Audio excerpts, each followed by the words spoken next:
Love this podcast? Support this show through the Acast supporter feature. It's up to you how much you give, and there's no regular commitment. Just click the link in the show description to support now. Check out Liquid IV. Listen, it's the holiday season, folks, and you and I both know hydration is paramount. Okay, if you want to get through the shopping, if you want to get through visiting the family and friends, the sports and live events, come on. Got to make sure you stay hydrated, and there's no better way that I know of than Liquid IV. Okay, packed with B vitamins and all your other essential vitamins and nutrients there. Tastes great.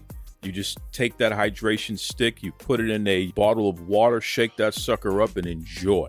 I'm telling you, shop better hydration today. In fact, if you visit liquidiv.com right now, you'll save 20% on your entire order by using the promo code Duke Loves Rasslin. That's right, Duke Loves Rasslin. No spaces, going to get you 20% off.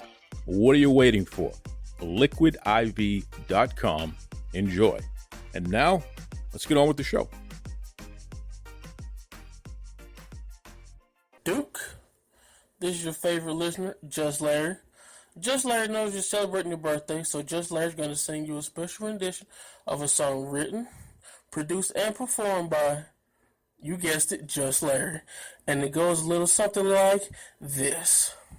Roman Reigns, Roman Reigns, Roman Reigns, Roman Reigns, Roman Reigns. Remind me to send you a special copy of that one just because Just Larry knows it's going to be a smash hit. No need to say thanks. Just Larry knows you like it. Peace! Well, it's that time of year. It's time for International Duke Day 2023. So let me be the first to congratulate you on another year around the sun and a successful 2023 with the podcast, as always. I also want to thank you for, allowing me to be the voice of the fan, and through our daily conversations, making me a much more educated fan and someone who learns to think about things a little bit and the reasoning behind things. And I truly do appreciate that about you, my friend Duke. And lastly, I just want to thank you, as always, just for being my friend. You've been there during some of my tougher times, and I really do appreciate that. And, hopefully 2024 is another successful year for you. We'll talking to you soon. See you later. You're locked in. Look at what we have here, folks. To the only show that matters. The cream of the crop. Duke Loves Rasslin. And there is no one that does it better than your host. I have come here to chew bubblegum and kick ass. The Duke. And I'm all out of bubblegum.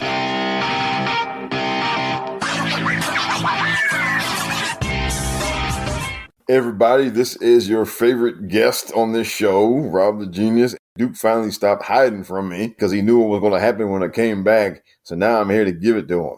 Okay. Brothers and sisters, International Duke Day. I am a guy that is a man of the people. Legitimately, Rob the Genius is one of your favorite guests that we have on the show, which is why he's on more than most in history. There, it's because you folks love him. So yes, Rob is back, and I'm just gonna be straight up here. This is not going to be a good time for you, Rob. Oh, really? Now it's not going to be a good time since you've been gone. Okay, since the last time you appeared on this show, Phil Brooks, CM Punk, he was fired. Yes. From his previous place of employment. Yes. And he's been hired. He tucked his tail between his legs and he crawled back to the WWE, and he's been brought back into the fold. So I want to start off with something important here, Rob, and I want to get your take on this because you're a mathematician. Yes, sir. And you have a lot of connections in the math and science world. Yes. So I have a theory, and I want you to do what you have to do in order to make this a law. Okay? Right. We don't want to play games here. Let's hear it. If Tony Khan didn't have a chronic back issue that has caused him to not be 100%, there is no way that Phil Brooks, aka CM Punk, could have put Tony Khan's life in danger, because Tony Khan, the son of a billionaire, would have given CM Punk, aka Phil Brooks, the thrashing of a lifetime. No. This is not just a theory, Rob. I need you to make this a law. Okay? Look, you make that a law. Are you sniffing the powder with Tony now? Listen, hey, take it easy now, okay? That is unconfirmed reports about whatever we're talking about as it relates to Tony Khan, okay? But I'm serious now, Rob, okay? There's no way Phil Brooks could have pulled that off if Tony Khan was 100%. He has a chronic back issue, and Phil Brooks, a.k.a. CM Punk, he took advantage of that, and that's how we find ourselves where we are today. Oh, so wait a minute. So you mean the same Phil Brooks who won like a 2-against-5 locker room fight? We have a problem with Tony Khan? Well, Tony Khan is the son of a billionaire. He can afford to have the highest degree of training. I have no doubt in my mind, just from seeing flashes of anger from him, when he said we're not going to put up with this, what anymore. I have no doubt in my mind that he can handle the failed UFC fighter known as Phil Brooks, a.k.a. CM Punk. All right. You do realize a failed UFC fighter can still kick most people's asses. Okay? But Tony Khan is not most people, and that's what I think you need to understand here. See, we play games with this guy, and listen, I'm one of his biggest critics, but I'm going to give Tony Khan his due where he's earned it. And the fact of the matter is, this is a man, not just a guy. This is a man who could absolutely destroy CM Punk if he wanted to. Or in a court of law? Sure. He had to practice restraint. Okay. I believe this. So I need you to spread the word. So is that why he came out and said he feared for his life? Well, he has a bad back. It's a chronic back issue. It's well documented. There's no question about that. In addition to that, he's lactose intolerant, so he's having some digestive issues. What? The combination of the two is the reason why CM Punk was able to get over on him one time. All right? Had it not been for that, though, Tony Khan would have owned him. Yeah, right. Okay, sure. I'm just putting that out there. Right. You and I have been in full disagreement about this whole debacle that is CM Punk and AEW. Yes. And it centers around the fact that you like to make excuses for bullies. So there you go. I want to understand how you can have the audacity to continue to make excuses for a guy who, as you just said, he's beating up executives. He's threatening the life of the president of the company. He obviously put hands on Jack Perry, who is literally salt of the earth. I want to understand why you take up for people like that, because that is not the character that I know of you, Rob the Genius. Okay. This is funny. All right. Well, I've said in many different venues and formats that Tony Khan brought this on himself. That he cultivated this environment where you bring in somebody who has in the past has had issues, and you made a choice to bring him in. Right? I mean, when the Chicago Bulls traded for Dennis Rodman, they knew what Rodman's history was. They chose to trade for him. Okay, you chose, and Tony Khan chose to sign CM Punk, and that means you get everything that comes along with CM Punk, which means either you either have a structure in place to keep that in check and to corral that type of thing, or you don't, and they don't have it. So and that's his own fault. That's on him, and you should and there's also a lack of candor with his locker room. Okay, he brought in because if they want to know, okay, well, why are you signing this guy? Because we need him. Because our business has gotten stagnant in every measure. We need something to kick things up, kickstart things, so we can get to the next level. And so this is the one guy out there who is available who could possibly do that. That's why he's here. And so y'all need to get along with him. Okay? And y'all need to not cause any trouble with him. All right? That's okay. and he didn't do that, obviously. And so then you have Hangman Page get on the mic and start shooting, okay, like an idiot, okay, and that's where it starts, okay, and look, I'm not condoning Punk's behavior at all, by the way, okay. Oh, you're not? You're No. not condoning a guy No, I'm not. No, who I'm not. inserts No. himself into the boss tells you could do something. The guy tells you can't. You said I'm going to listen to the boss, and he wants to choke you over it. You're not condoning that behavior? No, I'm not. I tell him I'm not condoning it. I said that. I said very clear. Look, and Tony Khan had a right to fire him when he did, but Tony Khan is to blame for fostering that environment. Okay, Jack Perry is an idiot, and Jack Perry should not be out there. He was an idiot for going on camera and yelling real glass. No, and he did that on purpose. Everybody who knows about the story and who knows what that's about knows that he was doing that to get shot at Punk and antagonize him. Okay, and you shouldn't do. And you know what? You shouldn't be doing that. You're freaking Jack Perry. Okay. Well, hold on. He's Jack Perry. That's right. He's the son of one of the greatest actors of all time, Luke Perry. He has a gorgeous head of hair. He's a man who's in tip-top shape. And he is a hell of a talent. He is a hard-working guy who has never had an issue in the history of his wrestling career. Yeah, he's Jack Perry. He's a guy who's beloved, while CM Punk is a guy that is loathed. And that's the real issue. That's why Punk is jealous of Jack Perry. Let's just be honest about this here, Rob. Oh, okay. Please. He doesn't look like Jack Perry. He never has. He didn't grow up rich like Jack Perry has. He didn't have a daddy to bring him to wrestling school like Jack Perry did. Let's be honest here. Okay. That's why Punk has a problem with guys like Jack Perry and even a guy like Tony Khan. Tony Khan's daddy made all that money and he gives Tony Khan whatever he wants. He gave him his own wrestling company. Right? CM Punk was never given a wrestling company. So if you really go down the list and you look at the people that Punk takes issue with, it's people who have had things that Punk never had growing up, and this is his way of lashing out against them. Oh, good grief. That's it. I just psychoanalyzed the whole situation there. Oh, good grief. Well, and look, how's it working now?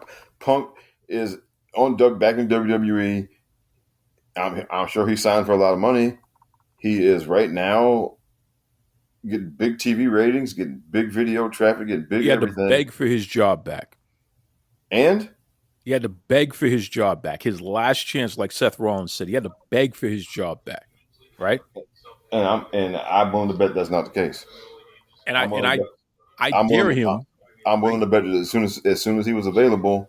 Don't listen to that bullshit that we just came together at the last minute. No, you can look at the full court press they have done with him since he came back. You can look at that and you can tell. Trust me, that did not happen over. They didn't throw that together in 2 days, okay, or even a week. Yeah, but that was no press. That was no full court press. It absolutely has been. He's been on every show. He's been on Raw. He's been on NXT. He showed up at the NXT takeover for crying out loud. Okay? Yeah, they're putting him to work. He needs to work. That's right. He wants to be, but they wouldn't do that if he was somebody they were just bringing in just for the bare minimum.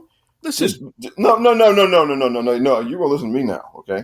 If he was somebody who they were just bringing in to make a couple of bucks off of. And nothing else, if that's it, they would do the bare minimum with him, and they would give him his TV segments, and that would be it. And and they'd give him his 10 minutes of TV on one of the two shows, and they would tell him, and that would be all.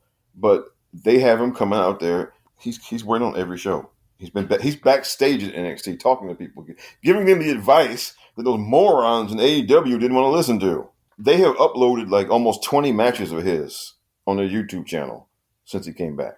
That is ridiculous. Okay. It's ridiculous. They're paying the guy. They're putting him to work. Okay. Well, he doesn't have to do any work for them to upload his matches on their YouTube channel.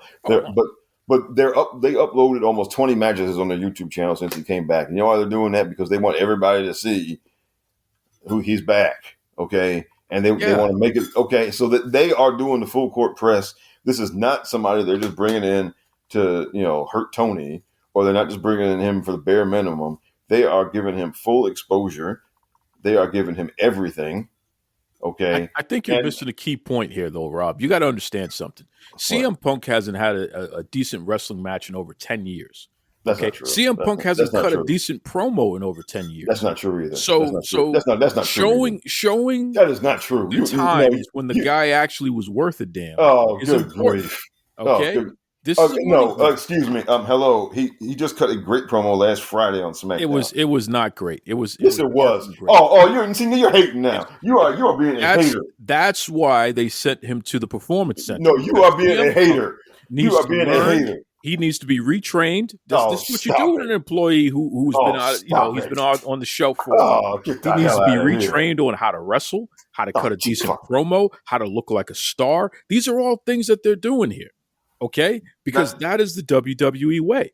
Ladies and gentlemen, this man is a hater. Okay, it's the truth. And listen, and to everyone listening to this, by the way, I have not been a fan of CM. Look, I know I sound like a CM Punk fan here. Oh, you see, yeah. Okay, but I have not been a CM Punk fan for a long time. I am a defender of the truth.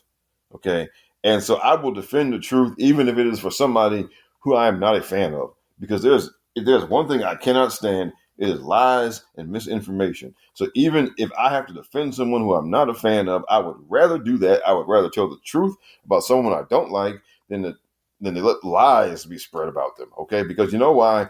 Most of the 99 times out of 100, or even 100 times out of 100, the truth is all that you need to know. If you really want to criticize somebody, you don't have to make stuff up. You don't. Okay, you don't.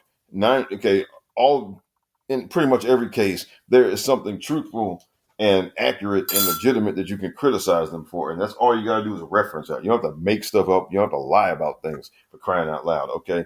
To say he hasn't had a great promo, no, stop it. That's ridiculous. Listen, he was sent to the Performance Center. That's ridiculous. In order to learn how to be a star again, because it's been a very long time since he actually was a star. And that's just the truth of it. All right. That's not true. That's not true. That's false. That's false. That is false. So now here we are. That is false. That is false information. That is false. He's in the ring with Seth Rollins, and he completely got eaten up. That is Seth Rollins. More lies. More lies.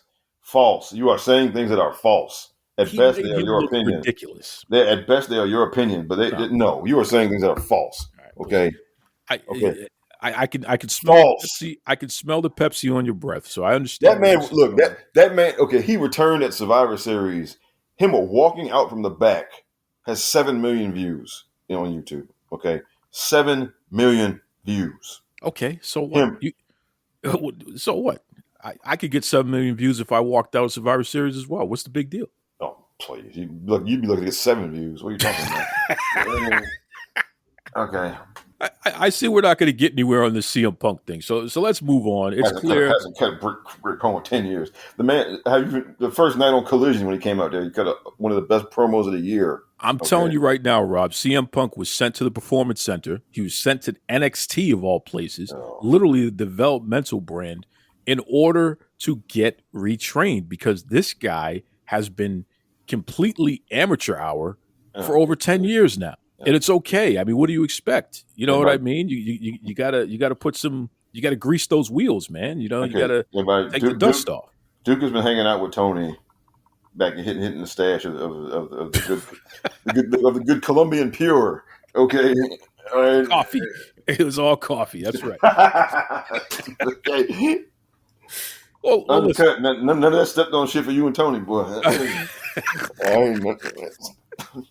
You're lucky that I can control this show, because I know we can take it off the air for that. My goodness, this is not an episode of Narcos, ladies and gentlemen. I swear to you. Moving on here, because it's clear you and I are not going to agree on the CM Punk. You are a CM Punk mark, and I'm not. So that it is what it is. You are known for being the guy that keeps an eye on what's going on in terms of women's wrestling on television in America. Yes. And we're here. It's December, so the end of the year. You know, for shows that they may have another episode or two left, but whatever. I don't think there's going to be much of a difference in terms of where the numbers are now and where they could be over the next episode or two of each of the shows there. So let me start from the beginning. What shows in particular do you track? Okay, so I track Raw, SmackDown, NXT, Impact Wrestling on Thursdays, their Thursday show, and AEW Dynamite. Okay, so just to make sure I'm clear now, you only track the threshold is 2 hours and above, right? So it's either 2 or 3 hour shows there. Yes. Now, if you're wondering why I don't track Collision, it's because Collision basically follows the exact same pattern as Dynamite as far as booking women's matches. So you could pick one or the other and get the same results. That's interesting. Okay, so I think for next year you definitely should have Collision on there just to illustrate that. But what you're saying is they're tied with whatever Dynamite is. Collision is tied with them. Yeah, they both have one match every week, and it's and it runs for about the same amount of time. Okay, and that's good to know. It's basically technically it is part of this then. Yeah, because I mean, you have the data. Because Dynamite. When I get to it later, but for all the wrong reasons. Yeah, for all the wrong reasons, Dynamite is the easiest show to track, and Collision is the same thing. For all the wrong reasons. So just to recap, because we've had a tremendous upsurge in new listeners for 2023, and I thank all of you folks. You know, they've been going back into the archives as well, which is awesome. But if you're unfamiliar, so Rob, once again, he tracks women being featured on television in pro wrestling. You know, how many matches. He also tracks match time, things of that nature there, in order to illustrate who's actually putting their money where their mouths are, who's actually dedicated to women's wrestling and actually creating some type of opportunities for women in pro wrestling, and who's just, you know, giving us lip service but not actually delivering on it. So I commend Rob for continuing to do this. You've been doing it for years, which I appreciate. So let's start from the beginning here. Give me the rankings starting from number one. So just go right down real quick, and then we'll circle back and fill it in. Okay, number one, NXT. Okay. Number two, Monday Night Raw. Number three, SmackDown. Number four is Impact, and number five is Dynamite. So Dynamite and Collision would be tied, right? Yes. So okay. Yeah. So this is interesting. This is really interesting here. So again, first of all, the promotion that featured the most women's wrestling in 2023 is WWE. Yes. Now, that does not mean we should be giving them medals and awards, though. Okay. Well, I mean, it's a ranking, though. So it's either, you know what I mean? So at least in this context, yes, they, at the very least, their 3 shows on television, they made sure that they featured more women's wrestling than all the other programs that you tracked there. Yes. Okay. So start again with number one here. So NXT, they consistently are the number one show when it comes to featuring women's wrestling, right? Yes. So for the last 2 years, they've been number one, and they've been number one by a pretty wide margin. The first year I started doing this was 2021. And just for any new listeners, just to give you if you're wondering why on earth am I doing this, I saw it was a problem, and I decided to take a look at it because I'm a mathematician. I like playing with numbers. So I decided to take a look at this stuff. I've been doing it ever since. So NXT they were number 2 back in 2021 when I started. They moved ahead of everybody last year, and they stayed ahead of everybody this year. Incredible. What do you think makes them number one specifically? Are they just featuring more women in general? Like there's in terms of the amount of women they're featuring? Because I know Match Times is its own separate thing that we'll talk about separately. But overall, what makes them number one? They have more matches. Just in terms of volume, they have more matches every week. They have more women's matches every week. Yes, they have more women's matches on average every week, and they have just in total more women's matches in total for the year. They have more women wrestling every week on average, and that's pretty much it. And this year, for the first time, they had the most women's main events on television out of all these 5 shows. Wow. So this is not a fluke either. This is No. clearly somebody's doing this on purpose. Yeah, and I think one thing you don't have the roster hierarchy that you have. In other words, Raw and SmackDown are pretty top heavy. On Raw, you got Rhea and you got Becky, and then you got pretty much everybody else. On SmackDown, you got Charlotte, Bianca, and then you got Asuka and Bailey, and then Io, and then you got everybody else. NXT, like this year, I think Tiffany Stratton kind of emerged as like a bigger star in the division than other people. But for the most part, it's not top heavy. It's so they can plug and play every week. They don't really have like two people who get big numbers and then everybody else gets nothing. So it's a lot easier for them to just book more matches, and but still, I mean, they deserve credit for that because they do it. Because and they book again. They just book more matches, and creatively, they actually they give everybody something to do. If you're on camera in NXT, there's some type of angle. There's some. I mean, even if it's not like a big storyline, you got some type of angle. They give people a reason for the match that they're going to be in. Sometimes it's just as simple as the two women bumping into each other in the locker room and like, hey, what are you doing? And they take it to the ring, which, I mean, that's really all you got to do on a week-to-week basis, and they do a lot of that, and they're committed. They are committed to it. They're committed to it year round. Okay. And that's the biggest thing. On, the other shows, they do not commit fully year round. NXT commits fully year round to featuring the women's division, to pushing the women's division, to giving it time, to giving them matches, to giving them stuff to do.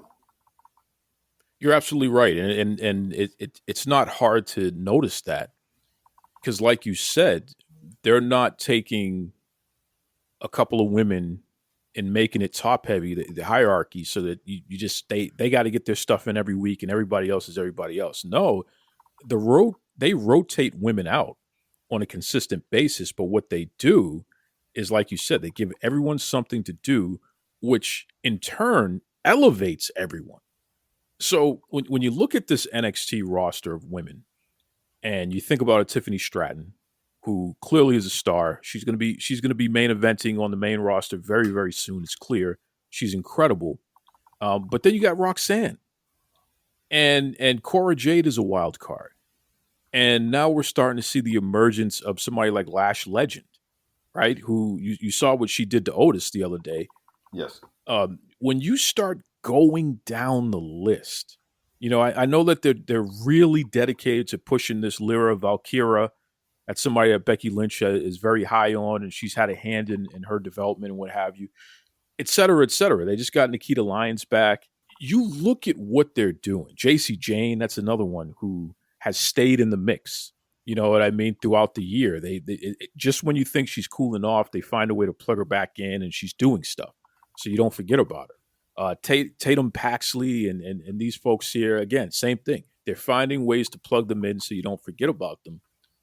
It's really interesting. I would say that NXT, if there was a way to book women's wrestling on a program that's not exclusively women's wrestling, NXT does it better than, quite frankly, anyone I've ever seen do it. I would actually say that even the glory years of the TNA Knockouts division, I would say that NXT does a better job than what TNA did back in the day. What do you think about that? Well, unfortunately, I wasn't watching. Okay. That was one of my kind of breaks as a fan for it. But one thing that's important is that, okay, look, every woman is not going to be the NXT Women's Champion, all right? And what happens a lot of times on Raw and SmackDown is it's women's championship or bust. If you're not somebody who's going to be a contender for one of the women's championships, you get it's slim pickings. But in NXT, look, there are women on that roster in NXT who are never going to be the NXT Women's Champion.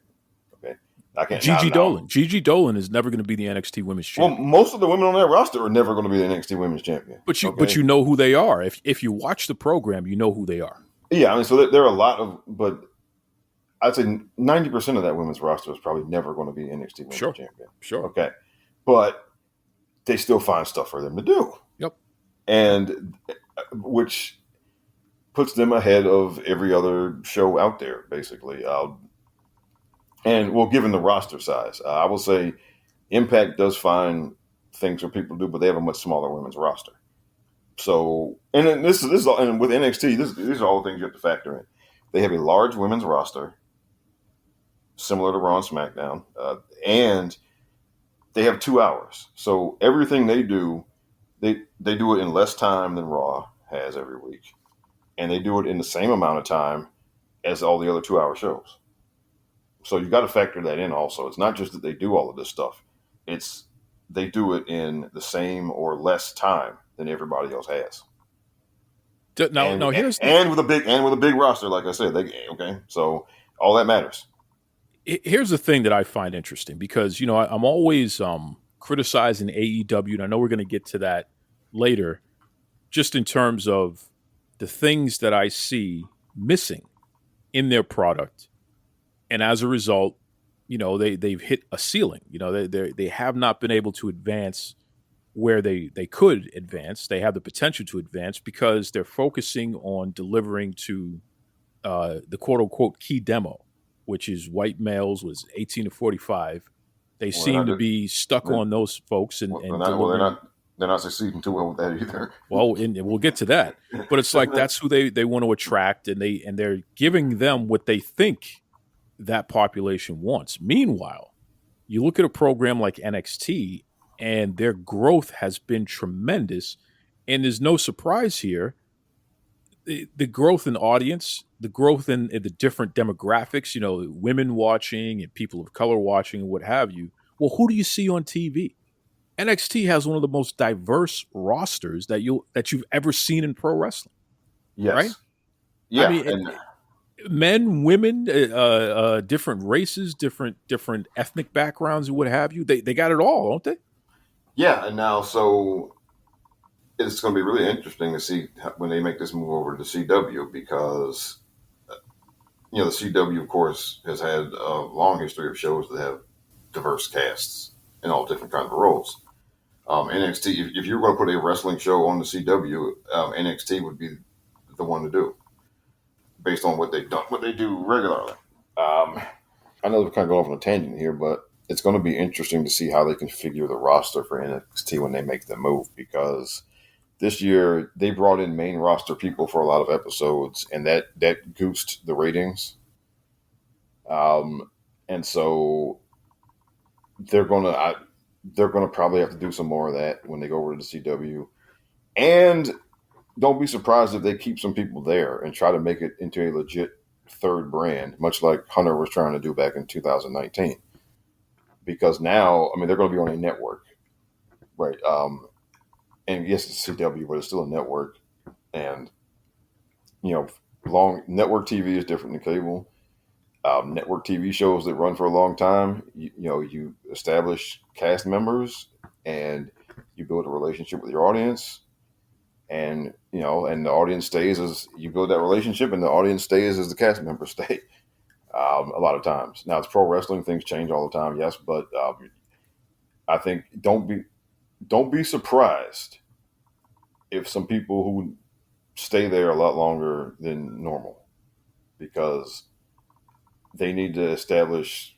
Obviously, some people are going to get called up and moved around, but they're going to need to establish some people to be kind of pillars of the show, and they can't just be there for 6 months, right? They're going to have to be there for a while.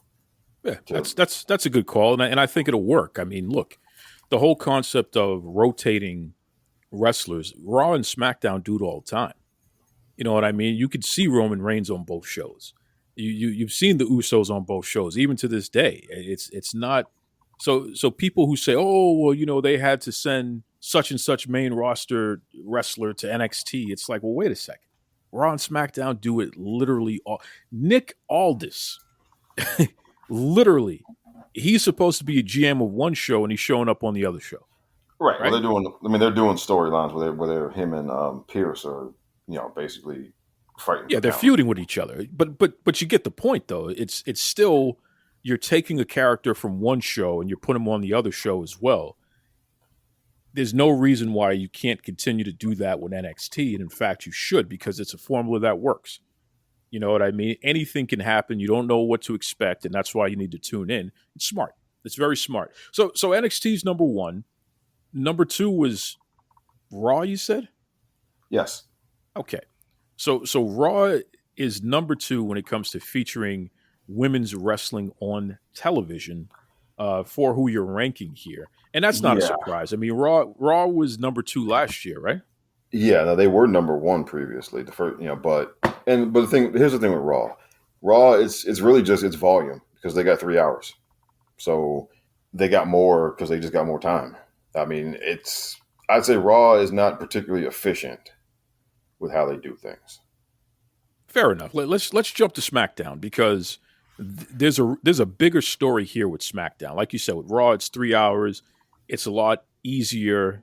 There's really no excuse for WWE not to feature more women's wrestling when you have 3 hours to fill. It doesn't make any sense not to do it. You can't give us just one women's match. And when they do it, because they do it a few times a year, it's embarrassing.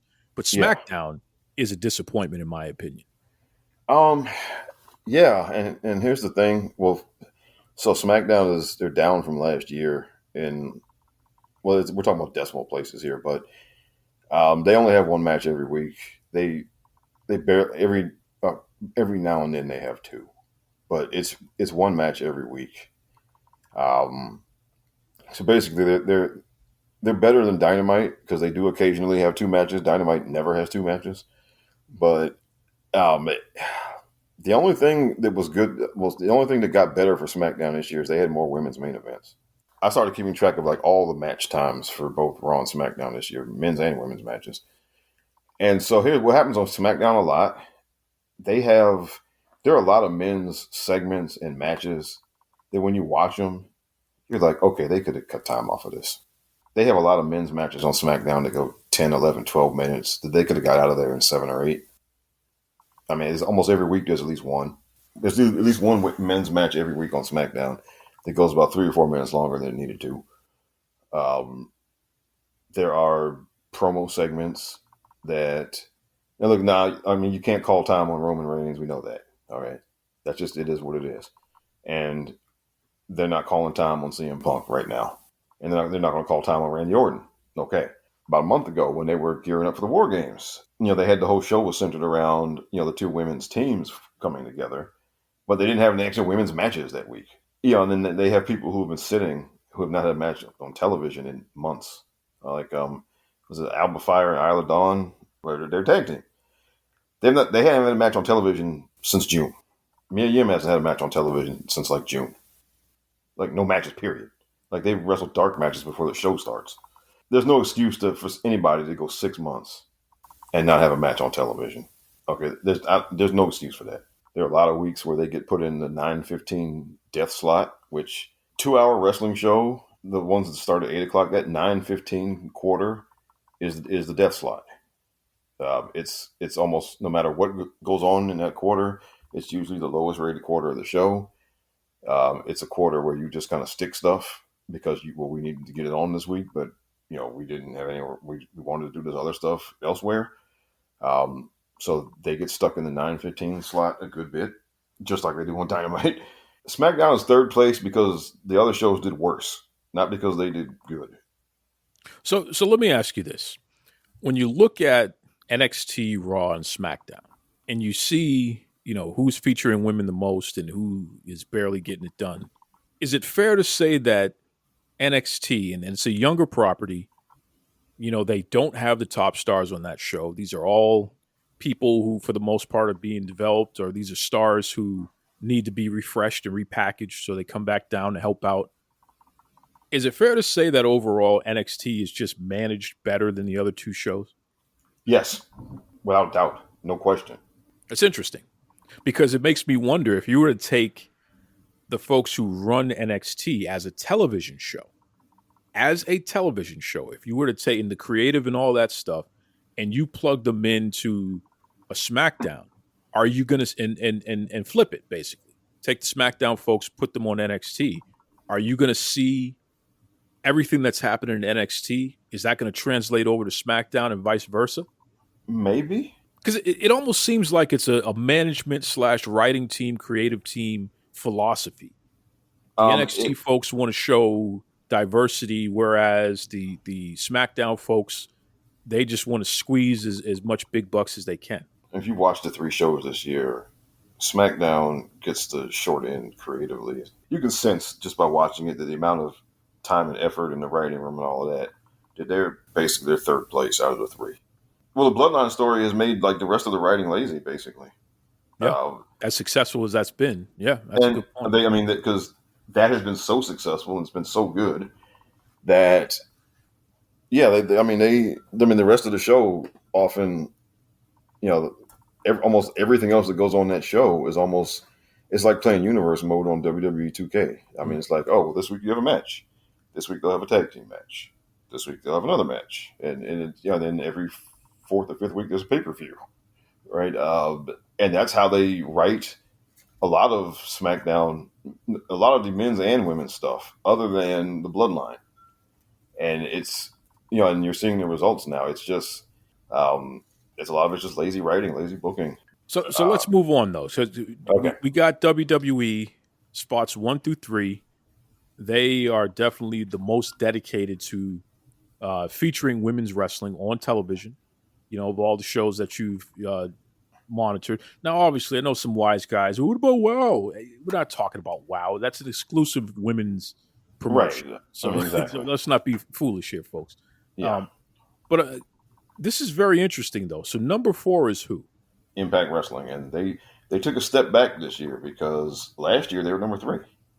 So Impact Wrestling, despite the fact that you have Trinity Fatu, despite the fact that you have Jordan Grace, despite the fact that you have all these folks going on, right? Deonna Purrazzo, I know her contract is coming up soon. You would believe that Impact Wrestling is like putting on the most women's content. Hands down, that's just the way it is. They're getting it done. But then when you peel back the layers, you realize that these women have done a great job online of promoting themselves, which is part of why it seems like they are more active in the ring than they actually are, right? Well, here's the thing. Okay. Impact lost a lot of people between the end of last year, and they lost a lot of people. All right. Going into last year, as last year closed out, they lost Mia Yim, they lost Peyton Royce and Billy Kay, they lost Tennille Dashwood, and they lost a few other people. So they lost a good chunk of their roster last year. Then earlier on this year, Mickie James got injured. Jordan Grace's contract was up for a while, and then she came back. Then Tasha Steelz was out until the middle of this year. She just came back. So they were down a lot of people. So there wasn't so much they could do. Anyway, they basically need to add some more people. Now, I think they could have done more than they have because there were some weeks where they did not have a match or they had like a mixed tag team match or something. And I don't count a mixed tag team match as a women's match because I'm of the belief that if you let people give you Diet Coke, they'll keep giving you Diet Coke. Okay. And a mixed tag team match is it's Diet Coke. Okay. Yes, there are women in the match, but it is not a women's match. Well, and that stuff is not drawing anyway. If you have a mixed tag team match, I'm not giving you credit for having a women's match because it's not the same thing. Fair enough. Okay, because like I said, it's Coke and Diet Coke. If I want Coca-Cola and you hand me Diet Coke, I'm gonna look at you like, what is this? So are you giving Impact a way out because they've been plagued with injury problems and because they've lost so many women who'd left the company? Well, here's the thing: if your NFL team has injuries and you finish 7-9, yes, there's a reason you finished 7-9. You had all these injuries, but you still finished 7-9. Okay, we're not going to put you in the playoffs, right? We're not going to just put you in the playoffs, right? So the grade is what it is, right? But for what they've had to deal with, I'd say they've done a good job for what they've had to deal with, but it still is what it is, right? I mean, Those women in that company are working far more and harder at promoting themselves than what they should have to do, considering the fact that they're in a quote unquote major company. I don't necessarily agree with that. I think the company does promote them.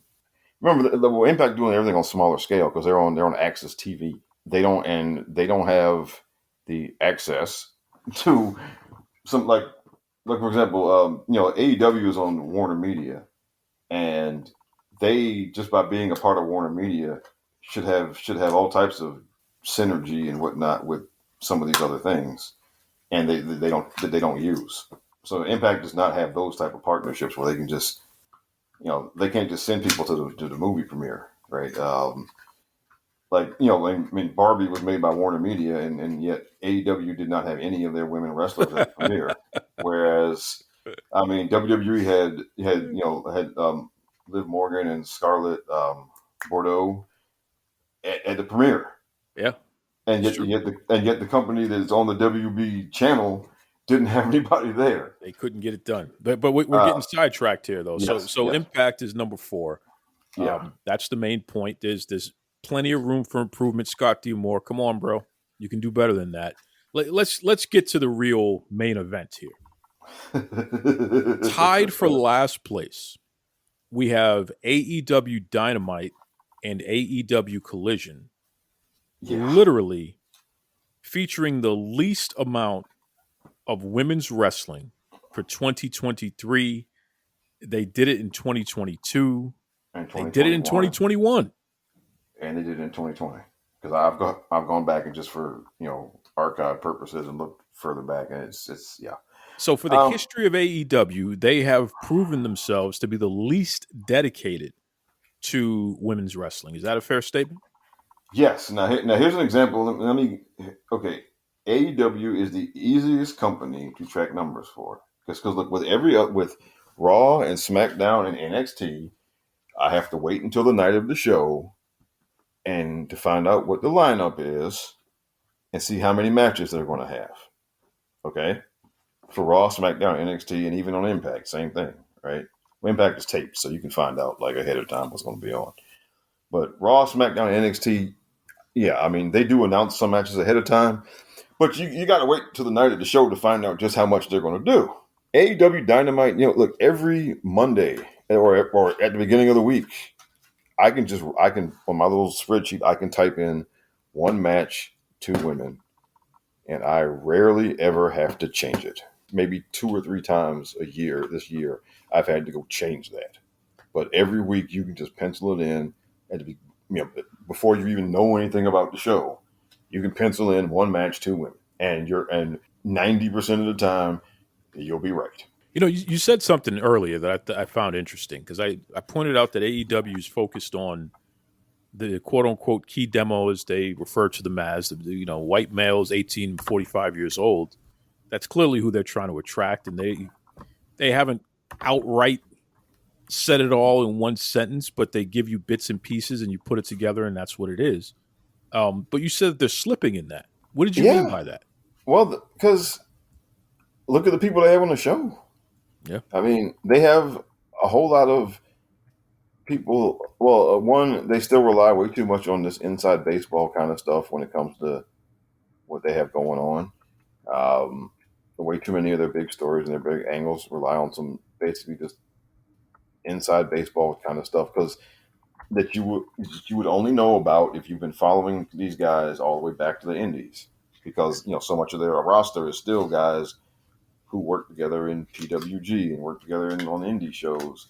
And if you don't know any of that stuff, then you're completely in the dark. So that's part of it. So when you go back and you look at the whole context of the women's division in AEW, because it's not like they have a lack of bodies.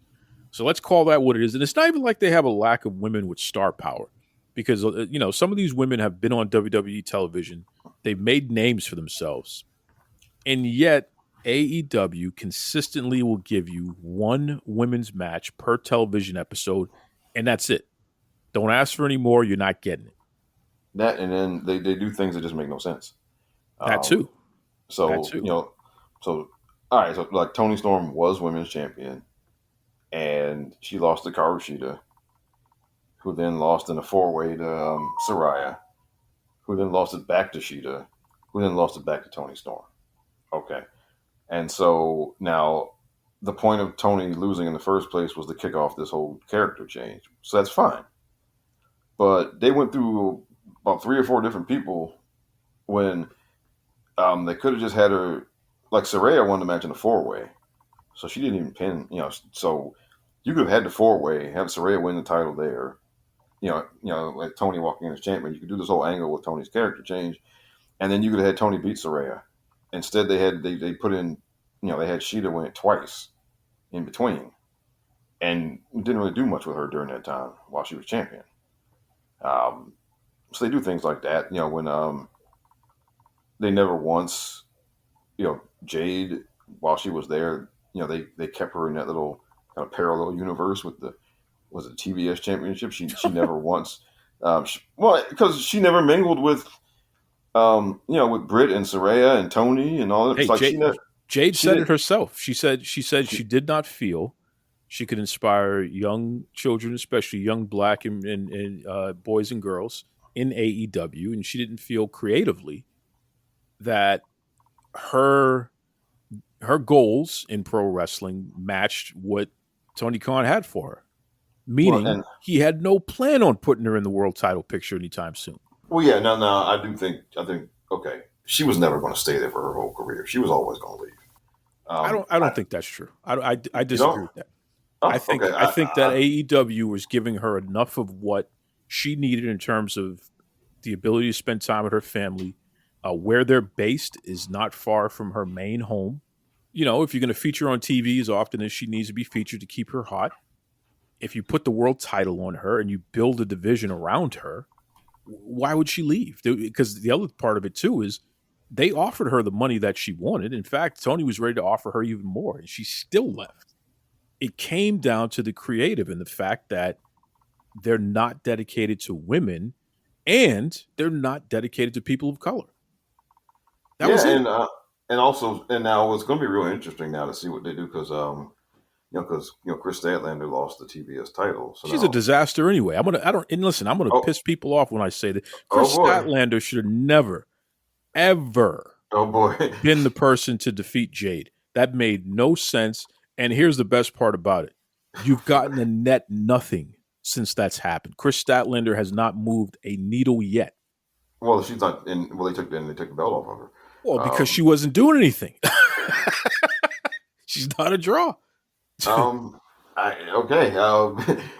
tend to have a higher opinion of her than you do, apparently. Listen, I'm sure she's a nice person, and I'm not trying to attack her personally, but I'm just saying. I don't know. I mean, just from what I've watched of her in the ring, I think she is a good wrestler, yes. Well, she can be whatever she wants to be, but they botched her whole. She should have never been that alien gimmick. It was a silly gimmick that didn't get over. It didn't make any sense. It was something that people were laughing at her, and that was all it was. They were laughing at you. But you weren't advancing with that silly gimmick. So you come back and you're a little bit more serious. Now you're kind of like the hot girl and all that good stuff there. And that's nice. But they had no real creative for you.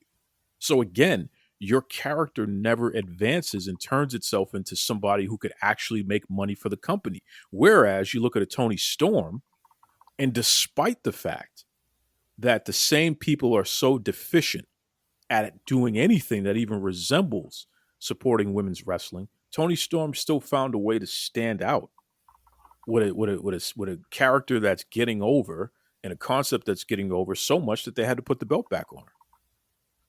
See the difference there? Yeah, but a lot of what they're doing is just nonsensical, and that's a big problem. I think that's another reason why they're just kind of stagnating because they don't have women with voices in the room. There might be women in the room, but they don't have a voice. Right. When they're making these decisions, it's clear that they don't have women with a voice in that room. Yeah, and I mean, a lot of it is just it's aimless, it's directionless, it makes no sense. Honestly, Toni is really the only one on the entire show that seems to have any type of direction at all. And I think that she's making that up as she goes along. Very well could be. I mean, it's kind of reminiscent of when Chris Jericho was in WCW, where they just gave him 10 minutes and because they didn't care. And he maximized his minutes. Yeah, that's fair. And so that's where he pulled out all of his, all the things that got him over, right? And look, Rob, here's my frustration, and for everybody listening out here, if you're new, you're still catching up. If you've been with me for a while, I'm close to 8 years now doing this show.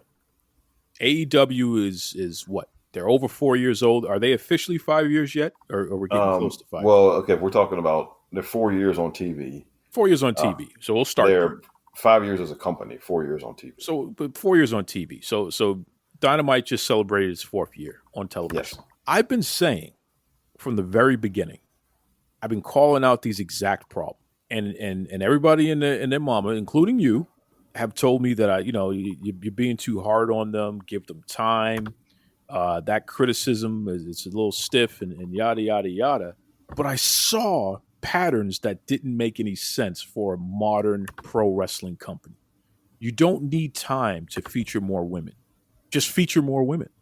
There's no, you don't need time to do that. You don't need time to take black and brown male singles and make them competitors for the world title. You don't need time to do that. Just do it. It's a predetermined sport. And even like this thing with Swerve, this push to give him, he's in the. It's not even a push. Well, he's in the Goofy Championship tournament. Yeah, it's not even. He just lost last night, by the way. Yeah, I heard, and that's and here we go. Like I said, we've been waiting for him to pull the rug out from under him. Here we go. Right. And listen, I know there's a greater point that they're going to do with him because Moxley is somebody who's a fan of Swerve. If anyone's really paying attention, he says Swerve is one of his favorite wrestlers, and especially when Swerve was in Lucha Underground as Killshot, Moxley said that was my favorite wrestler by far in the world. So I think Moxley wants to feud with Swerve and ultimately put him over. But the reality of the situation is, on the most recent episode of Dynamite, Moxley defeated Swerve. Why would you defeat Swerve when he's on this ascent and everyone is getting behind him? Why would you defeat him at this point? Because right now, you should not put him in a match with a big name person if he's not going to win. That's it. Simple as that. Unless it's on the big show. Simple as that. You should not put him. You should not put him in a TV match with a big name person if he's not going to win. You just crushed his value. You crushed it. And so it sends a message. If you do it enough times, it sends a message. It sends a message that, okay, well, this guy beats these other people, but he doesn't beat the big ones. Nope. And it sends a message. You do it enough times. It's ridiculous. And to do it at this point is particular. Now, it's not. Now, look, he can bounce back from it, yes, but he's not going to be able to be as big as he could have been if they would have just put the rocket on his back and just let him go. And you got a roster full of people he could just beat. Yeah. And then you save the big names for when it matters. Man, and then this company has been doing the same thing in 2023 that they were doing 4 years ago. It's the same thing. Oh, because look, it's an indie show circle jerk. That's it. And that's what it is. And then they get a few people in there who were not part of that world, and that they might go do something different. Like Edge and Christian are doing their own thing, and like I said, it's not doing as big. It's not as big as it should be, but at least it's coherent, and and all of that, right? And when Punk was there, the stuff he was doing was at least coherent. Okay, so you get a few people from out who were not from part of that world, and when they get in there, they get a chance to do their own thing. Though they can put something together that is at least coherent. But most of the rest of that show it's the same indie show circle jerk that those guys were involved in before the company ever started. Thank you, Booker of the Year, Tony Khan. Great job. And it's listen, Rob. I appreciate you joining me for International Duke Day. Why don't you let everybody know the best way that they can reach you? All right. Well, you can find me. I'm still on Twitter. I've not left Twitter yet. That may be a resolution for 2024. I don't know, but you can still find me on Twitter at RBONNE1. You can hear me every week on the Mindless Wrestling Podcast with DJ and Jason. You can hear me on my own podcast, the Rob the Genius Podcast, every 2 weeks, basically. And you can hear me whenever I come on here. Yeah, and hopefully in 2024, when you make your triumphant return, you come back with better sense. Because I don't, there'll be real glass on this show the next time. How's Mr. Real Glass doing, by the way? We haven't seen him in forever. Mr. Tony Schiavone, and we're desperately out of time on Duke Loves Wrestling.